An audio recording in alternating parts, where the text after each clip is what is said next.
Chris Sims was talking about him, and said all kinds of craziness here, guys. Absolutely all kinds of craziness. So, he was also on an episode of the Up and Adams podcast as well.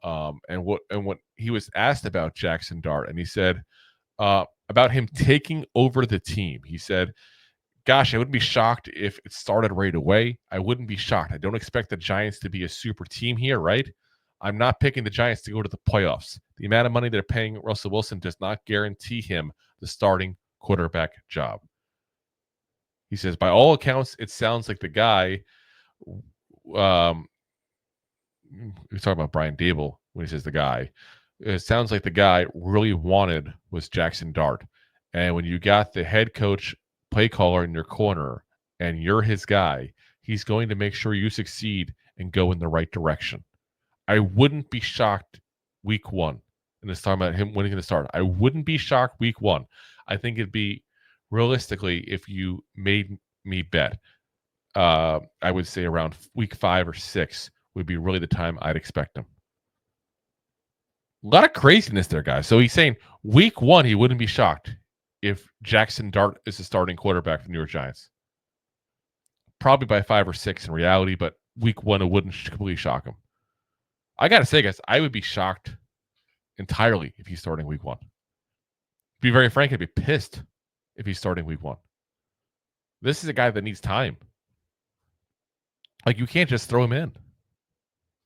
You can't just throw him in and just go, here you go, figure it out, throw you in the deep end. You know, like, this is a kid, again, coming out of a Lane Kiffin offense that, quite frankly, isn't fully NFL ready at that point there because of that offense. He needs time to develop.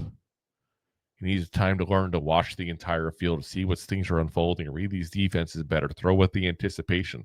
Things that hopefully he can learn. But I'll tell you right now, you're taking a risk if you throw him out there early. And to even say week 5 or 6, even that, guys, that's early. That's ridiculous. If the Giants are failing miserably, let's say hypothetically, let's say Rob me or wrong, because you guys heard us yesterday saying be slightly above 500 potentially. Just looking at the roster and what we think where we're at, and you look at where things are at, you're going to throw him, I'm telling you, into a position where he's going to be forced to win because of what's going on with the team. Because everybody knows this is the last shot basically for Schoen and Daboll potentially. And that's a lot of pressure you're putting on him. You're putting him out there saying, you're going to learn on the fly. We're going to hope that works out. And no biggie. We just need you guys to save our jobs as well.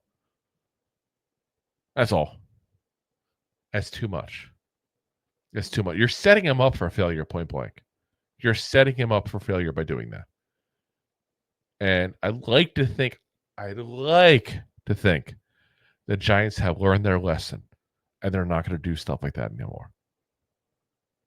He needs to wait until like week 10 at the very least if things are going horrendous. At least week 10. Because he won't be ready. He'll be thrown to the wolves and you may ruin him. So, like I said, hopefully the Giants are smart and they do the right thing. We'll find out, though. I mean, who knows? Nothing would ever shock me with the Giants, basically, at this point.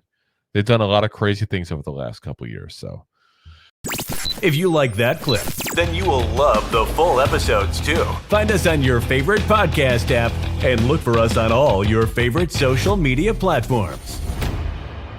Thanks so much. Please, I'm begging you. Please